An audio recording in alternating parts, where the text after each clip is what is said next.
Bienvenido a un nuevo episodio de La Trinchera, el podcast del Cajón de Griso. Paso a presentar a nuestro compañero de trinchera. José Antonio Márquez Peirano nació en Madrid en 1978 y es divulgador militar desde hace ya más de 10 años. Y es project manager en una de las empresas de videojuegos más importantes del mundo. Editor, guionista, novelista, periodista y traductor. Y ha colaborado en decenas de obras literarias, además de ser autor de varias publicaciones de diversa temática. Respecto a su obra, su primer ensayo histórico sobre la Segunda Guerra Mundial fue, si no me equivoco, Caballeros de la Cruz de Hierro, que creo que va incluso ya por la quinta edición. Y su segundo trabajo, Diamantes de la Cruz de Hierro, ya incluso por la tercera. Otro de sus libros, Caballeros de la Medalla de Honor, fue su primera obra de la Segunda Guerra Mundial, escrita ya él en solitario. Y bueno, actualmente reside en la bella ciudad de Praga, una ciudad en la que continúa precisamente con su mayor pasión, que es escribir sobre la Primera y la Segunda Guerra Mundial. Bueno, José Antonio, bienvenido a La Trinchera. Muchas gracias. Y bueno, vaya presentación, ¿eh? Estoy agradecido. Bueno, espero que tengas suficiente munición y que te hayas colocado bien el casco. Yo siempre estoy preparado, ya sabes, simplemente nos queda mirar hacia adelante y estar preparados para cualquier eventualidad.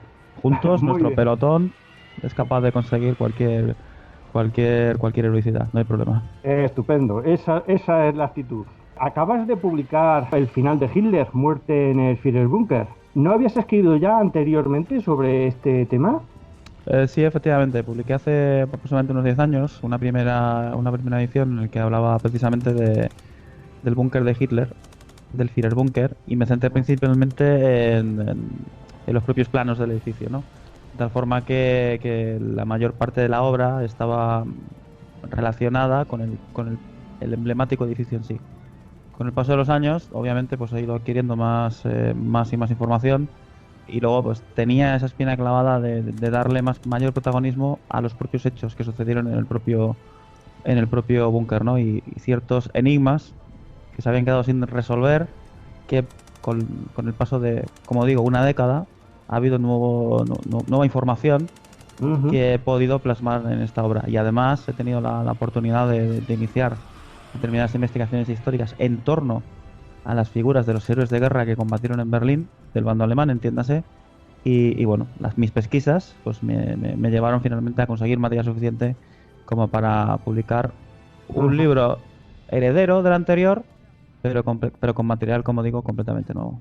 Sí, ya con una perspectiva también un poco distinta, ¿no? Porque veo que aquí tocas el tema de la batalla de Berlín para meter en contexto, ¿no? Lo que es el Führerbunker y luego el tema de hablar precisamente, que es un tema yo creo que es interesante, que es hablar de los que podríamos decir son los héroes, ¿no? De esa defensa última ya del Tercer Reich en Berlín, ¿no? Y yo creo que eso es una cuestión que creo que es interesante, ¿no? Porque quizás muchos de ellos sean prácticamente desconocidos, ¿no? Para la gente, ¿no? ¿Cuál Eh, crees que ellos es el más, digamos, el más significativo? ¿Tú cuál crees que es el que puede ser el personaje más interesante de ellos? bueno, pues significativos todos, ¿no? Porque como bien has comentado tú, la mayoría de ellos son prácticamente desconocidos. Cierto es que alguno de ellos, pues no, sí que nos puede sonar de oídas o incluso, ya sabemos, ¿no? Ciertos españoles que también combatieron allí, pero de todos los que hubo, porque claro, cuando hablamos de la batalla de Berlín simplemente nos solemos acordar de 3 o 4 miembros de la Carlomagno y ya está. Ajá. Pero hubo muchos más que combatieron allí, entonces he rescatado, ya te digo, 4 de estos héroes, pero ya te digo, hubo muchísimos más. Me llevó, por ejemplo, 2 semanas el revisar la lista de los 8.000 ganadores de la Cruz de Caballero y entre esos 8.000 Mm. pude encontrar aproximadamente como unos, no sé si quiero recordar que incluyo en la obra pues como un listado de 15, 20 ganadores de la Cruz de Caballero en Berlín. Ujú. Y ya te digo, solamente he hablado de 4 o 5 de ellos, porque la mayoría de ellos, como digo, son totalmente desconocidos, ¿no? Pero si tuviera que elegir a uno de ellos, de todos los que hubo, por ejemplo, pues me podría quedar quizás con el propio Bablot. Bablot, por ejemplo, es un soldado de la Carlomagno, parisino, además, de clase obrera, de clase humilde, pero que, bueno, por condiciones políticas y demás, pues acaba formando parte de la Carlomagno, ¿no? Entonces, a través de su corta biografía en el tiempo, pero rica en vivencias, vemos todos los pasos que siguen los escasos voluntarios de la Carlomagno, concretamente, ¿no? En esta última batalla, ¿no? En Berlín, ¿no? Y cómo a través de su biografía y a través de los ojos de sus acciones, vemos como la ciudad no estaba tan defendida como realmente, como supuestamente debería estarlo, ¿no? Y como también, como estos héroes anónimos, pues consiguen destruir decenas de tanques enemigos prácticamente sin inmutarse y continuar luchando prácticamente sin descanso hasta que, desafortunadamente, pues como el pobre Baulot, pues fallece, ¿no? Dando la vida por una causa que, como ya sabemos, estaba totalmente perdida, ¿no? Que era el sueño del Reich de los 1000 años. Sí, fíjate tú, curiosamente además has coincidido en de los personajes que cuentas en tu libro, quizás es el que más me llamaba la atención, ¿no? También comentabas esto de que también había habido españoles defendiendo Berlín y en este caso estamos hablando de un francés también, ¿no? Y luego también había otra cosa que he visto, ¿no? Que el tema de los planos. ¿Cómo llegaste a conseguir los planos para este libro? Porque quiero entender que para conseguir los planos tuviste una cierta historia, ¿no? Bueno, me pude poner en contacto con otros divulgadores que afortunadamente pues habían hecho trabajos de investigación bastante buenos sobre el Führerbunker, pero el problema que existía de base con respecto al tema de los planos es que nunca estos historiadores habían tenido el asesoramiento de algo que parece a todas luces lo más sencillo y es el paso más lógico, que es un arquitecto. Claro. Entonces, cuando yo tuve acceso a estos textos, a estos legajos, a estos mapas, lo primero que hice pues fue ponerme en contacto con alguien que sabía realmente del tema, ¿no? Que era un arquitecto y que además estaba especializado en modelaje en 3D, ¿no? Entonces, juntos, en base a estos documentos y en base también a los propios testimonios que conseguí de Rochus Mitch, el último superviviente del Führerbunker, al cual entrevisté en su casa en Berlín, ya tristemente fallecido, pues fuimos capaces de reconstruir, quizás, desde mi humilde punto de vista, obviamente, pues quizás puedo estar equivocado, pero los mapas casi más exactos que se han tenido nunca sobre el Führerbunker, porque como digo, cuando un historiador no es experto en una materia, lo mejor que puede hacer es basar su trabajo en alguien que tenga más conocimiento que él. Y en este caso, como Claro. digo, el contar con un arquitecto, pues era algo que ni siquiera que me había planteado desde un principio y que obviamente pues utilicé para esta obra. Ciertamente tienes razón en lo que dices de que es importante que cuando uno no controla de un determinado ámbito dentro de lo que uno quiere tocar, es bueno que te asesores de gente que realmente sabe. Y lógicamente sí que es verdad que yo creo que además pensar cómo puede ser la vida dentro del búnker y tal es muy importante cuando entiendes cómo está construido, cómo está diseñado, todo eso yo creo que nos hace darnos más cuenta realmente de cómo se vive dentro, ¿no? Claro, y tú has subrayado algo muy importante, vivir. Porque los búnkeres, como ya todo el mundo y como todo hijo de buen vecino sabe, no están construidos para vivir en ellos, están construidos pues para refugiarse en momentos puntuales. Hitler Claro. vivió en el búnker.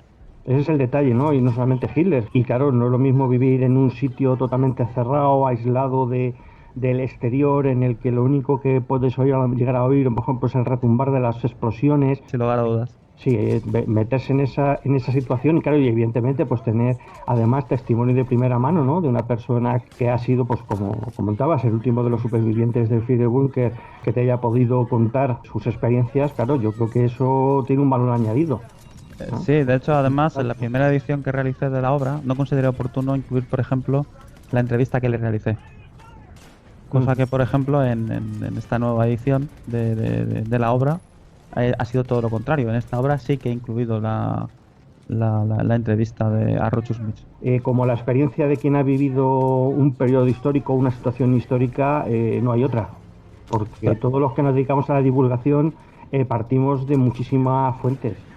Claro. Pero a mi modo de ver, la fuente más importante es de las vivencias del quien lo ha vivido en primera persona, ¿no? Aunque, claro, ya con los años que han pasado, cada vez es más difícil poder tener acceso a esas personas, pero al menos tenemos los testimonios, pues como tú incluyes aquí en el libro, ¿no? Me gustaría también que me contaras un poco por qué te gusta el tema de la Segunda Guerra Mundial. Me gusta mucho porque vamos a decirlo claro, yo soy un fricardo. Soy un friki. Bueno, Me entonces gusta, somos me dos. gusta, siempre me ha gustado mucho el tema militar por Mm, diversos motivos personales. Siempre he visto despegar aviones desde que era pequeño, porque ya te digo, yo me crié en un pueblo en el que justo al lado había una base aérea norteamericana, ¿no? Y mi mm, padre trabajaba en esa base aérea. Entonces, de pequeño, pues a veces, algún fin de semana, pues mi padre me llevaba a la base aérea y veía a los oficiales norteamericanos, pues ir y venir en sus aviones, ¿no? Y luego también, pues como en aquella época pues yo era jovencito, coleccionaba billetes y monedas. Y había ocasiones que cuando los americanos eran desplegados en tal país, pues siempre mi padre pues me acababa trayendo algún billete, ¿no? De país en el que algún amigo suyo, algún oficial norteamericano, pues estuvo desplegado. Pues por ejemplo, pues tengo billetes de Somalia, tengo billetes de croatas, yugoslavos, pues de donde estuvieron estos soldados desplegados, ¿no? Entonces siempre tuve ese lazo, por decirlo de alguna forma, con la vida militar. Más adelante, pues como cualquier aficionado normal, pues me puse a leer por mi cuenta temas de la Segunda Guerra Mundial. Cuando hice mi carrera, pues yo me especialicé, aunque suene raro, en los Austrias mayores, como prácticamente muchos, ¿no? Que hemos estudiado historia, mm. y, y en los Julio Claudios, porque a mí me gustaba mucho la Roma imperial, y Sí, luego pues por H o por B, cuando ya hubo un momento de mi vida en el que tenía que decidir qué hacer con mi futuro profesional, pues dije, bueno, ¿y por qué no me pongo a escribir libros de la Segunda Guerra Mundial? Y bueno, tras una serie de anécdotas, pues decidí publicar primero el de Caballeros de la Cruz de Hierro, porque pensé que no había, que había mucho, sí que había mucho material en inglés, hablando de héroes de guerra alemanes, pero nadie en español hasta ese momento había escrito hablando sobre las acciones de combate heroicas sí, del sí. ejército de los soldados alemanes. Ah, Y bueno, pues ya digo, ni yo me esperaba la buena acogida que tuvo el primer libro. Se vendieron más de 5.000 ejemplares, junto con todas las ediciones. Desafortunadamente, pues con la crisis, luego ya sabemos, ¿no? La crisis del 2008 y tal, cuando claro. muchas empresas quebraron, para que os hagáis una idea, yo de esos 5.000 ejemplares nunca llegué a ver un duro. entonces, Sí. entonces, pues sí, mi primer libro se vendió estupendamente, tuvo una gran aceptación, pero hablando, no vi absolutamente nada. Entonces fue un Bueno, año y es una medio de pena. trabajo Es tirado a una la... pena. Me imagino, ¿no? Que también te quedará un poco pues la satisfacción de haber hecho un trabajo, ¿no? Que tuvo buena acogida y Sí, sí, te da pie a sin poder lugar a seguir, dudas. ¿no? Me sirvió para abrir las puertas de la curiosidad. Claro. Porque cuando escribí el primer libro dije, un momento, digo, tiene que haber soldados alemanes vivos.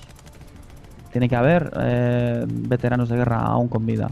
Entonces, desde ese momento inicié una serie de pesquisas que me ha llevado a conocer a decenas y decenas y decenas de veteranos. Decenas de veteranos con los que todas las semanas pues mantengo correspondencia. Veteranos con los que tengo charlas por Skype. Veteranos que me responden a los emails. Bien ellos, porque hay algunos que son muy apañados, o otros a través de sus familiares. He contactado a veteranos que combatieron en Iwo Jima. He contactado a supervivientes del Holocausto. He contactado a veteranos que combatieron, bueno, en Iwo Jima ya lo he dicho, en Taragua, que estuvieron en el día D, que fueron comandantes de carro. He conocido a tanquistas tan famosos como Otto Carius, Sidney Randy Walters. Para aquel que no conozca quién es Sidney Randy Walters, es el mayor as blindado aliado de la Segunda Guerra Mundial. He conocido al hijo del ministro de Asuntos Exteriores, a Rudolf von Ribbentrop, que además es un héroe de guerra y ganó la Cruz de Caballero. Y tengo en mi mesa varios proyectos para publicar las memorias de varios veteranos de guerra. Entonces, uno ahora mismo, pues no te voy a decir prácticamente a diario, pero cada 2 días tengo una charla con un veterano de 97 años. Este veterano es un coronel ya retirado que combatió en la Segunda Guerra Mundial en Corea, y que además fue jefe de operaciones de combate en Vietnam, y luego además fue un alto cargo de la OTAN. Pues este veterano ha confiado en mí para publicar sus memorias en castellano. Ah, pues me alegro mucho que sea así. A muchos le puede parecer sorprendente, ¿no? El hecho de que tú puedas tener contacto con muchos veteranos y la verdad que, a menos yo por mi experiencia, yo no sé la tuya, pero por mi experiencia, no es necesario moverse en exceso ni hacer grandes alardes de comunicación, ni cosas extrañas para poder estar en contacto con veteranos. Yo creo que es cuestión de querer y de investigar un poquito y al final acabas conociendo a veteranos. Yo he llegado a conocer también a algunos veteranos, principalmente en este caso te hablo de veteranos españoles, ¿no? Y es curioso, ¿no? Como por ejemplo hablo en el caso de los españoles, ¿no? Como muchos de ellos son bastante desconocidos y además aquí en España no se ha publicado mucho en español Ujú. sobre la Segunda Guerra Mundial y, bueno, y menos aún sobre el tema de los héroes, ¿no? ¿Tú crees que vivimos cada vez más desconectados de nuestro pasado o la gente está empezando a tener un poquito más de interés ahora? ¿Tú qué crees? Pues la verdad es que es una mezcla de todo en realidad. Porque de hecho, hoy en día, por ejemplo, bueno, si hablamos de las nuevas generaciones, obviamente las nuevas generaciones lo quieren todo y ya. Entonces prefieren invertir el tiempo en ver un canal de YouTube dedicado a estos temas, ¿no?, que nos apasionan de la Segunda Guerra Mundial, en el que haya un tipo que puede estar más o peor instruido de una charla de 10 minutillos sobre Michael Whitman, dígase, que leerse un libro, por ejemplo. Entonces, Sí. esto está bien, esto está bien porque acercas la Segunda Guerra Mundial a un público muchísimo más amplio que de ninguna otra forma, publicando libros, ya te digo, jamás ibas a tener. Pero el problema que existe es que hay muchos divulgadores y muchos creadores de contenido que no conocen muy bien de lo que están, no conocen muy bien lo que están hablando, ¿no? Entonces es muy habitual, por ejemplo, pues encontrar por internet una gran cantidad de errores sobre algunos héroes de guerra, por ejemplo, a los que yo he entrevistado, o acciones de guerra acciones de combate que no son ciertas, etcétera, etcétera, ¿no? Y precisamente hablando de Whitman, hace relativamente poco pues hablaba también con otro divulgador y la polémica que a veces se abre precisamente sobre si fue el mayor héroe de alemán o fue Carius. Sigue habiendo mucho debate de eso, ¿no? Entonces, no sé, yo creo Sí, sí, sí. que el tema, pues las cifras hablan. Cuando hablamos de cifras, el mejor Rush de la Segunda Guerra Mundial es el que más tanques ha destruido, pero no es Kurt Nispel solamente destruyó entre 158 y 163 tanques durante la Segunda Guerra Mundial. ¿Qué es lo que pasa?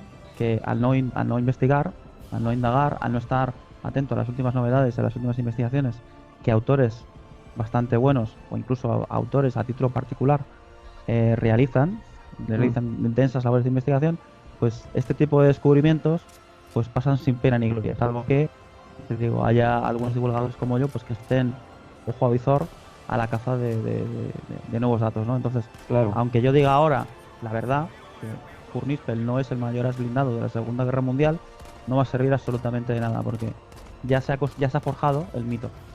Exactamente. Ya se ha forjado el mito y ya se han creado los laureles gracias a autores que desafortunadamente pues han forjado el mito en torno a la figura de un héroe de guerra alemán al uso que es Kurt Nispel, ¿no? Sí, Todos los libros que ha escrito Kurowski, por ejemplo, pues son de dudosa calidad, ¿no? En el sentido de que, pues, claro. bueno, él quería forjar un héroe y dijo, pues bueno, Kurt Nispel, ¿por qué no? Este tipo me sirve. Cuando los propios oficiales del batallón al que Kurt Nispel perteneció indican que la mayoría de los datos que Kurowski compartió sobre Kurt Nispel son falsos.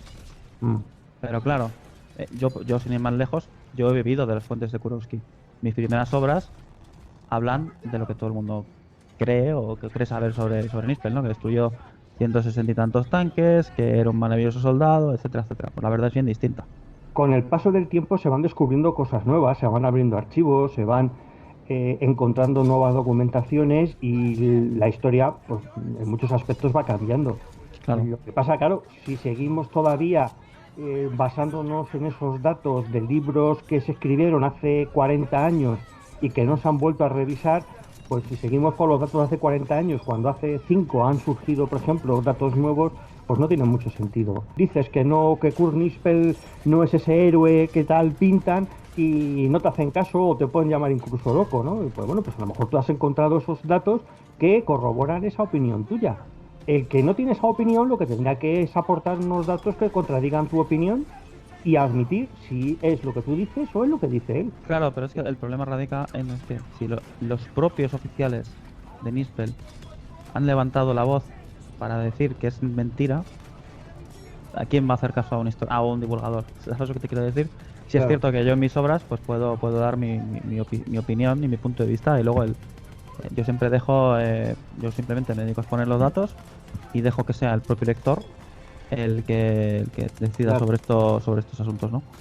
Entonces, Müller, por ejemplo, el último director de la Gestapo, siempre se pensó que había huido, que había huido de Berlín. Hasta hace muy poco o hay varios testimonios y varios papeles y tal que indican que en realidad no, que murió en Berlín y que fue enterrado en un cementerio judío. Pues ese dato salió en el periódico de Der Spiegel y pasó pues sin pena ni gloria.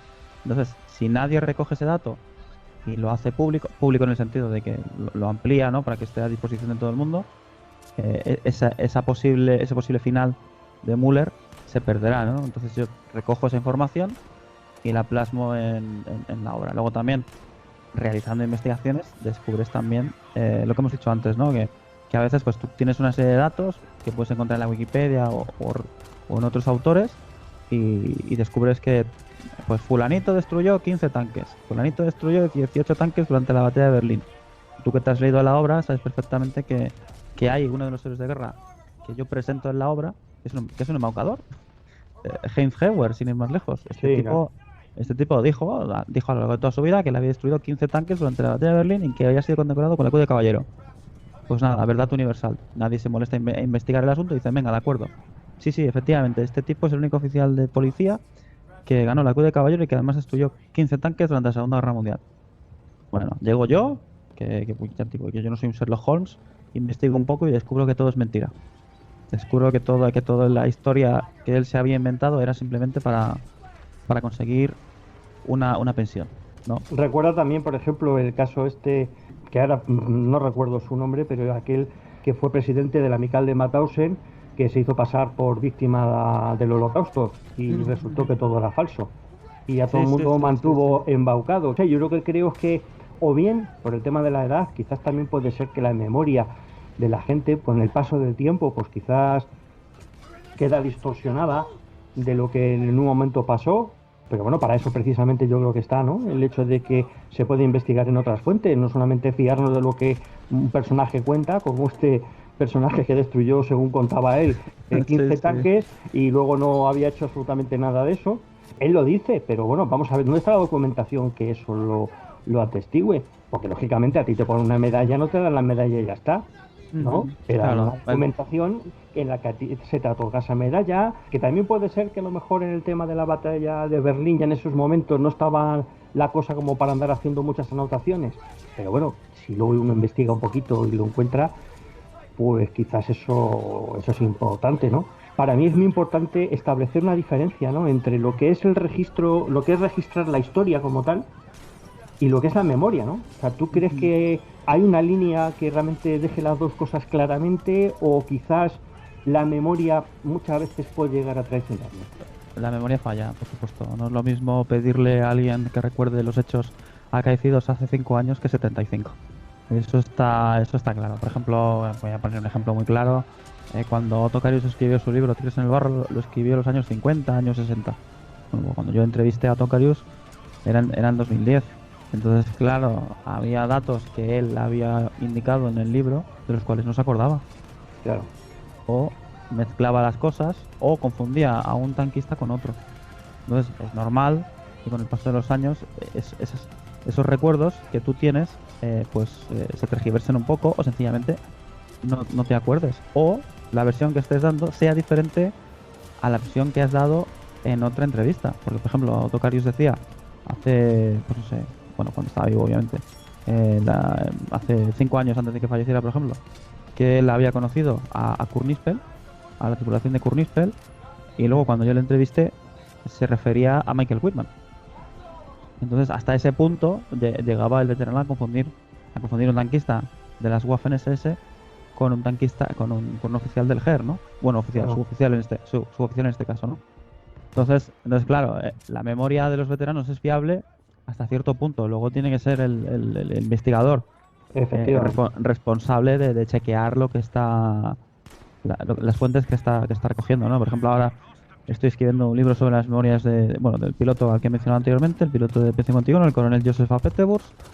Y bueno, no es lo mismo los datos que me puede dar sobre la Segunda Guerra Mundial, que fueron hace 75 años, que los datos que me da sobre la batalla de Vietnam. que las tiene, entre comillas, mucho más frescos, ¿no? Porque Claro, ha pues, pasado oye, los tiempos. claro, ha pasado menos tiempo, efectivamente. Claro, claro. Entonces, claro, ya cuando le hago preguntas sobre la Segunda Guerra Mundial, pues me da respuestas muy vagas. Cuando, Claro. le hago preguntas sobre su paso en la OTAN, pues me puede decir con pelos y señales a qué se ocupaba y Claro. qué ciudades había visitado. Y luego además hay otra cuestión que incluso sobre una misma acción de guerra, te cuentan ese veterano que han estado en la misma batalla, te cuentan distintas versiones y te das cuenta de que no es que sea distinta batalla o uno esté equivocado con respecto al otro, sino que cada uno, curiosamente, ha vivido la batalla en su propia persona y no Claro, sabe lo que ocurría a lo mejor 500 metros más para allá. claro, efectivamente. Y dices, claro, ¿no? Es que cada uno lo ha vivido de una manera distinta, ¿no? Y ve lo que ocurre en donde él está, no lo que ocurre a nivel del mando de la división a la que pertenece, por ejemplo, ¿no? Claro, por poner otro ejemplo también, que me ha servido también un poco pues para darme cuenta de lo mala y cruel que es la guerra, es de los testimonios de los supervivientes de Hiroshima a los que he tenido contacto. Pues no es lo mismo el testimonio de alguien que estaba a 500 metros pongamos, de la zona cero, que alguien que estaba a 3 kilómetros. Claro, Las vivencias son muy diferentes y, aunque nos parezca raro, son más duras las que están a 3 kilómetros que las que están más cerca del epicentro, porque claro, en el epicentro no queda absolutamente nada.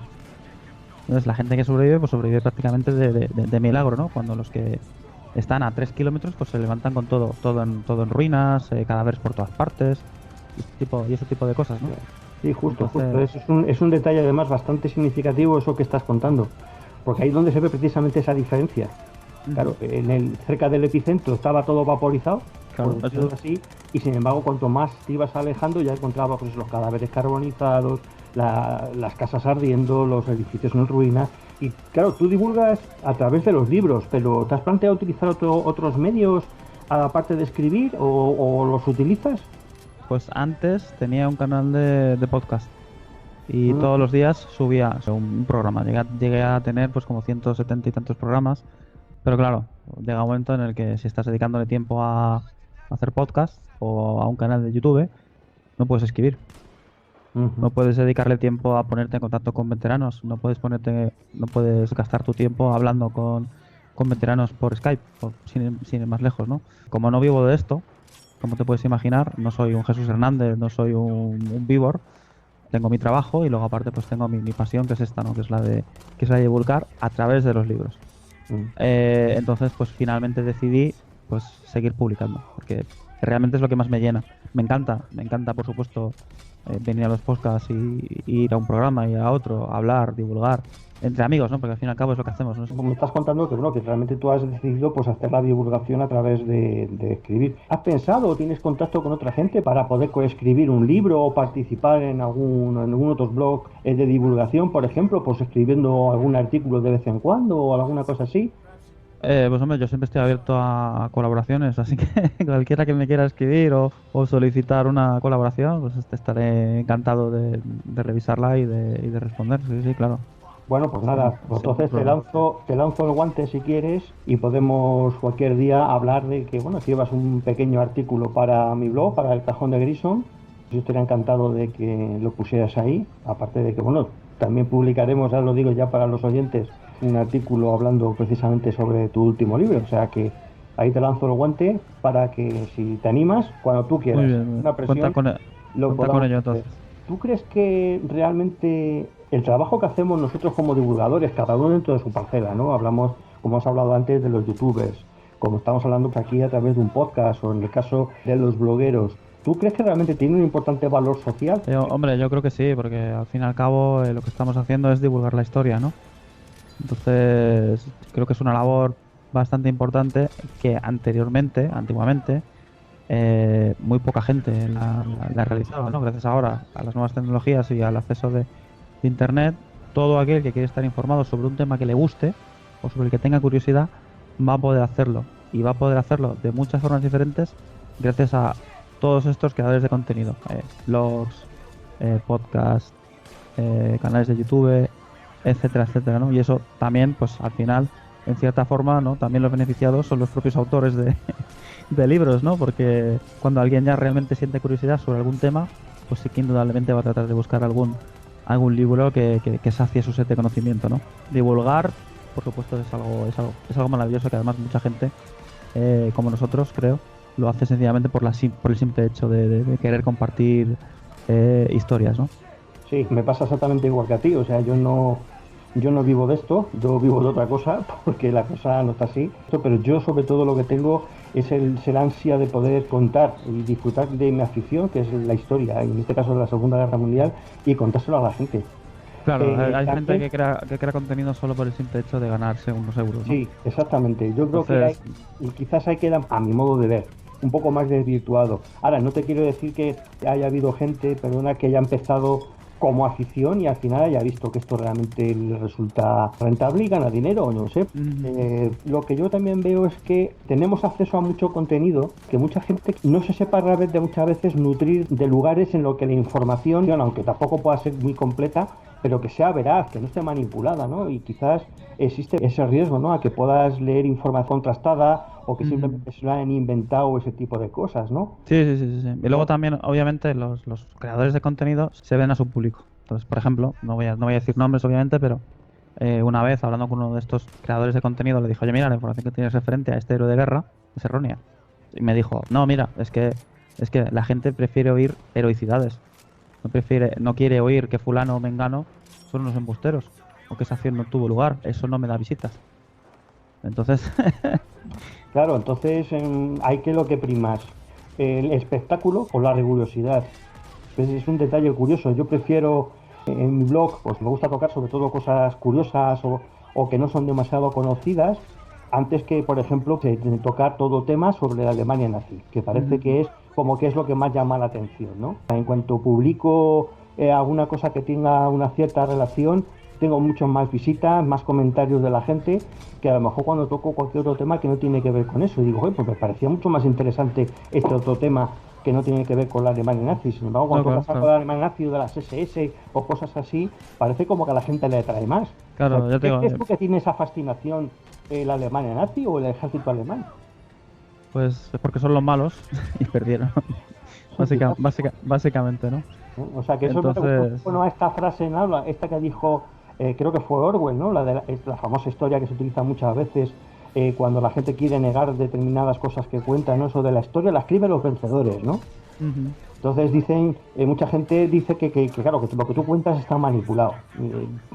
¿A ti qué opinión te da esto esta respuesta de decir, no, es que la historia la escriben los vencedores, ¿no? Como si la verdad no fuera una verdad, algo tangible que quizás no tenga nada que ver con que se venza, haya sido vencedor o no. Hombre, es cierto que la historia la escriben los vencedores. El problema que hay cuando esa historia es utilizada con fines políticos. Entonces, cuando Alemania pierde la Segunda Guerra Mundial, todos aquellos que han participado en la Segunda Guerra Mundial en el ejército alemán son tachados de traidores, son tachados de asesinos, etcétera, etcétera, ¿no? Entonces luego esta gente, los supervivientes, pues tratan de reivindicar que no, que ellos no eran responsables de determinados crímenes a los cuales se les achacaba a toda la población alemana, sino que simplemente cumplían su papel, ¿no? Los británicos por su lado pues hacen lo que hacen siempre, es decir que fueron buenos y magníficos y estupendos ganando la guerra, y los soviéticos pues que básicamente fueron los salvadores de Europa, ¿no?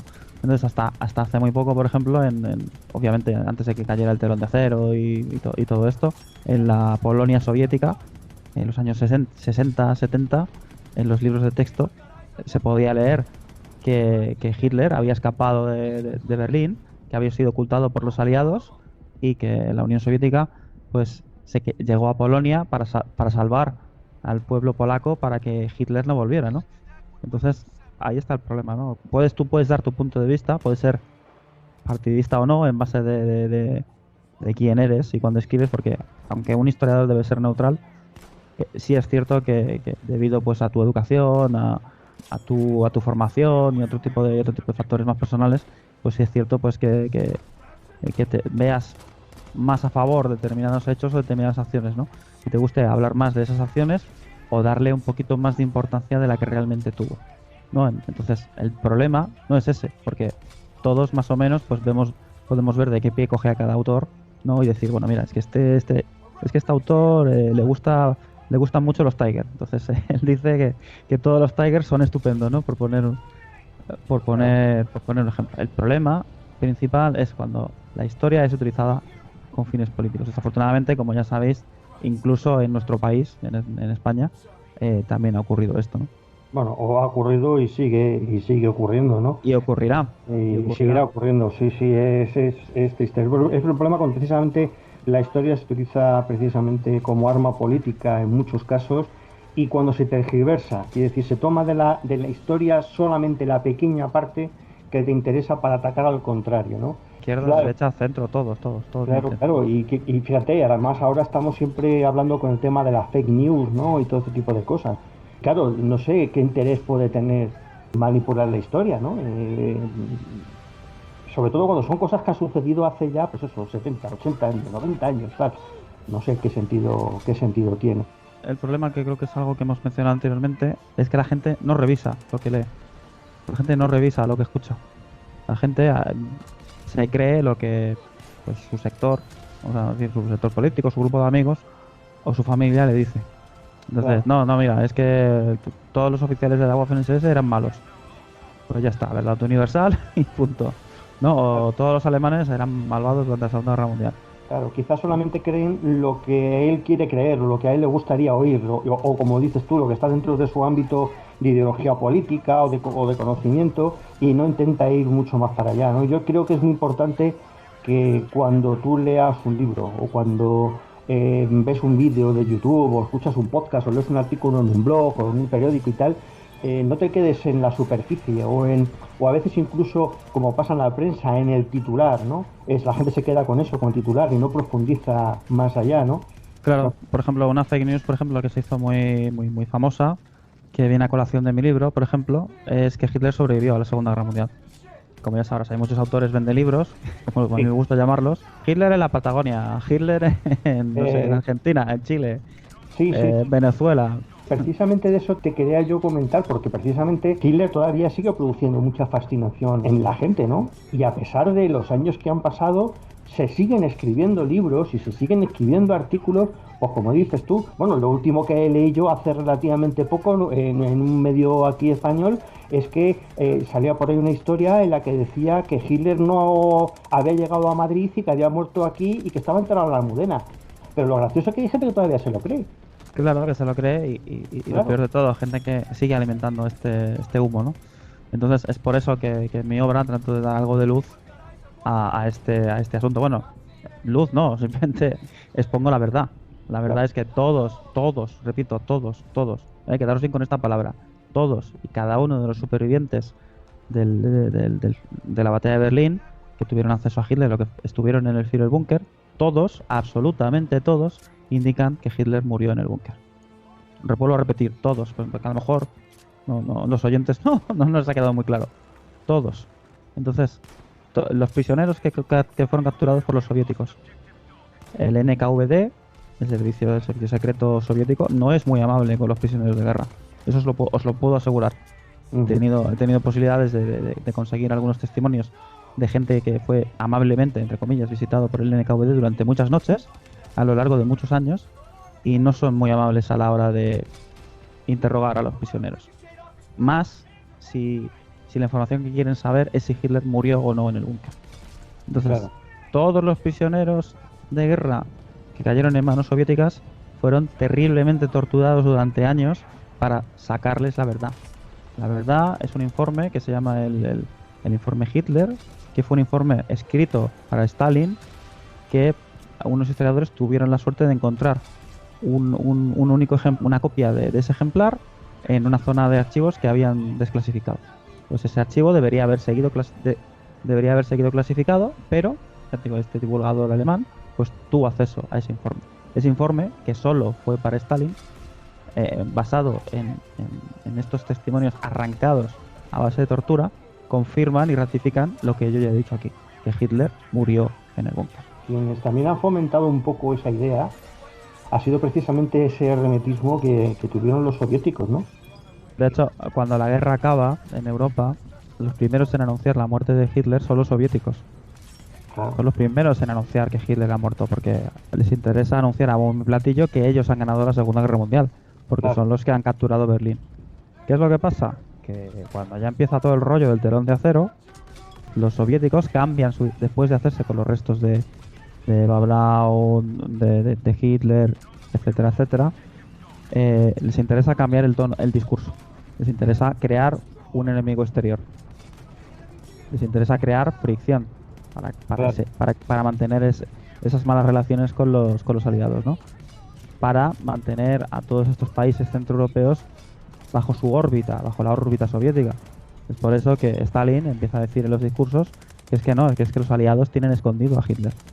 Entonces, en base a esto, empieza a surgir toda la rumorología de que Hitler sobrevivió a la Segunda Guerra Mundial. Pero, vuelvo a repetir, todos los hechos, todos los informes, todos los testigos informan lo que ya sabemos, que Hitler murió en Berlín. Luego hay diferentes peros, no, pero es que la pieza dental que tienen los soviéticos no es... no se puede saber si es de Hitler. Bueno, es falso. Estos datos y cómo se investiga y todo eso está en el libro. Luego, el cráneo, el fragmento de cráneo que tienen los soviéticos no pertenece a Hitler, sino a una mujer, patatín, patatán. Eso también es cierto, y el motivo de esto también lo explico en el libro, utilizando una cosa muy sencilla, que es la teoría de la navaja de Occam, ¿no? Que es que la respuesta más sencilla es posiblemente la verdadera, ¿no? La real, sí, efectivamente. Entonces, utilizando un sencillo raciocinio, explico detalladamente todos estos peros, ¿no? Pero es que Hitler huyó en un avión arado, que no sé qué, que no sé cuánto. Bueno, todo mentira y todo, con perdón, gilipolleces. Todas estas posibles vías de escape las desmonto en mi libro una a una, porque todas tienen una explicación lógica y razonable. Claro. Estoy recordando ahora también aquella supuesta fotografía del cadáver de Hitler, ¿no? Que luego se demostró que no era Hitler, ¿no? Que era una persona pues que tenía un cierto parecido físico con Hitler, ¿no? He visto que, bueno, de lo que tú has escrito en tus libros, y como ya comentaba al principio, escribiste sobre los caballeros de la Cruz de Hierro, también a los que tuvieron las medallas de honor o la condecoración francesa, la de Pour le Mérite. ¿Por qué te atrae más el tema de estos personajes, estos, digamos, por llamarlo de una manera, héroes, ¿no? Por el simple hecho de que estos héroes, a lo mejor a algún oyente no le puede sonar muy mal la palabra héroe, cuando estamos utilizando esa palabra para referirnos a un héroe de guerra alemán, por ejemplo, que combatió en el ejército del Tercer Reich durante la Segunda Guerra Mundial, realizó acciones de combate que son meritorias o dignas de mención. Eso es lo que significa la palabra héroe. Entonces, hubo muchos de estos hombres y soldados anónimos que realizaron este tipo de acciones increíbles en algunos casos, épicas, en las que estos hombres, estos soldados, ponen su vida en riesgo porque creen en lo que están haciendo. Luego, obviamente, las razones que les impulsa a hacerlo, pues sí que son discutibles, ¿no? Por supuesto. Pero el simple valor de poner, con perdón, los huevos encima de la mesa y decir, aquí, esto lo voy a hacer para salvar a mis compañeros, salvar a mi unidad, por mi patria, etcétera, etcétera, desde mi humilde punto de vista, es digna de reconocimiento. Entonces, a mí me da mucha pena algo que creo que a todos nos da pena, que es el olvido. Entonces, muchos de estos héroes de guerra hoy en día son anónimos y no les recuerda absolutamente nadie. Entonces, a mí me gusta rescatar del olvido a estos héroes de guerra porque ya no están entre nosotros, o no pueden hablar, o están entre, o esto es muy importante, o están entre nosotros y nadie se ha preocupado en hablar con ellos. Nadie se ha preocupado en recoger su historia y publicarla en una obra. Eso es lo que yo hago. Yo he tenido la fortuna de conocer a muchos héroes de guerra, a muchos veteranos que han compartido su vida conmigo, y claro, yo en cierta forma me siento en deuda con ellos y quiero plasmar todas estas vivencias que ellos han compartido conmigo en una obra, ¿no? Para que luego, no yo, sino generaciones futuras, al menos sepan por qué ganaron tal medalla, por qué hicieron tal acción de combate, etcétera, etcétera, ¿no? Porque si no lo recoge alguien, al final, pues desafortunadamente, pues estas historias se perderán para siempre en la bruma de los tiempos. Y la Segunda Guerra Mundial sucedió ayer, históricamente hablando. Todavía podemos hablar con algunos. Con algunos. Cada vez menos, pero quedan. Claro. te digo, te digo, hoy, por ejemplo, hoy a las 10 de la noche, voy a tener la fortuna de poder hablar con un veterano por Skype. Pues eso para mí, quitando a mi querida mujer, que la amo con locura, y a mi querido hijo, obviamente, porque tengo mis prioridades, obviamente, es lo más grande que hay. El poder hablar con alguien que ha vivido la historia. No estamos hablando de, pues sí, porque el emperador Nerón hizo tal, hizo cual. No, no, no, no. Estamos hablando de un tipo que estuvo allí. Sí, pero precisamente un protagonista de la historia. Claro, claro. Dentro de su pequeño espacio, pero un protagonista. Claro. Porque yo creo que cualquiera de los soldados que lucharon en la Segunda Guerra Mundial, porque es del tema que estamos hablando, o cualquier otra guerra, cada uno en su pequeña parcela es protagonista de la historia. Nosotros, incluso en las pequeñas facetas de nuestra vida diaria, somos también una pequeña parte de la historia. Claro, claro, eso es. Y precisamente que esos testigos de historias que han pasado, como dices tú, hace poco, pero que en realidad, si lo hablamos en años, son 80 años los que han pasado, que te puedan contar ese tipo de cosas realmente es importante. Eso es, y que luego lo más importante, que a veces olvidamos, que detrás de cada uno de estos héroes hay una persona. Sí. Una persona que nació, tuvo padres, tuvo una determinada educación, quizás se unió a un determinado partido político por algún motivo o por otro. Entonces, conociendo toda su historia y toda su vida, luego podemos emitir un juicio de valor más acertado, ¿no? A la hora de poder hablar o de poder pensar o describir a cada uno de estos héroes de guerra. Claro, personas corrientes que les tocó vivir una época extraordinaria de la historia, de su vida, y realizaron ese tipo de acciones extraordinarias.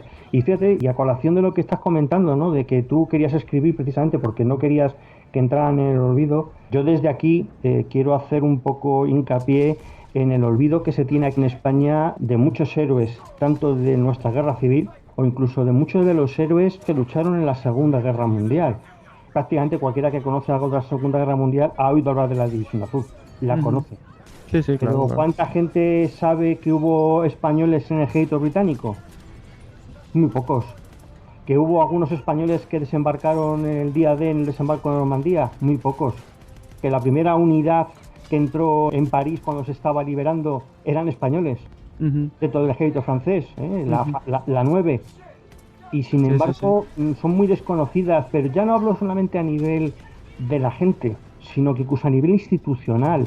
Parece que si se hace un homenaje, por ejemplo, en el caso de hacer un homenaje a la 9, es que eres un comunista, eres un rojo, eres un no sé qué, y si hablas bien de la División Azul, eres un fascista, eres un no sé qué. No, para mí me da exactamente igual que sean los republicanos que estaban en la 9 como los falangistas que estaban en la División Azul. Para mí todos merecen el mismo respeto, y yo no voy a entrar en ideologías. Estas personas, el hecho de que pudieran hacer algo así ya me parece heroico, aunque no recibieran ninguna medalla. Sí, está claro. Ya te digo, el problema es ese, que habrá, como digo, muchas historias que se pierdan. Quisiera finalizar ahora al hilo, ¿no? De que me has comentado de los españoles. Cuando yo iba al instituto, estábamos hablando de la Primera Guerra Mundial y tal, y yo levanté la mano y dije, perdone, pero profesor, ¿hubo algún español que combatió en la Primera Guerra Mundial? Me dijo el profesor que no. Entonces yo tenía 13, 14 años, o 15, no me acuerdo, y se me quedó esa espina clavada en el corazoncito, ¿no? Y dije, joder, qué pena y tal.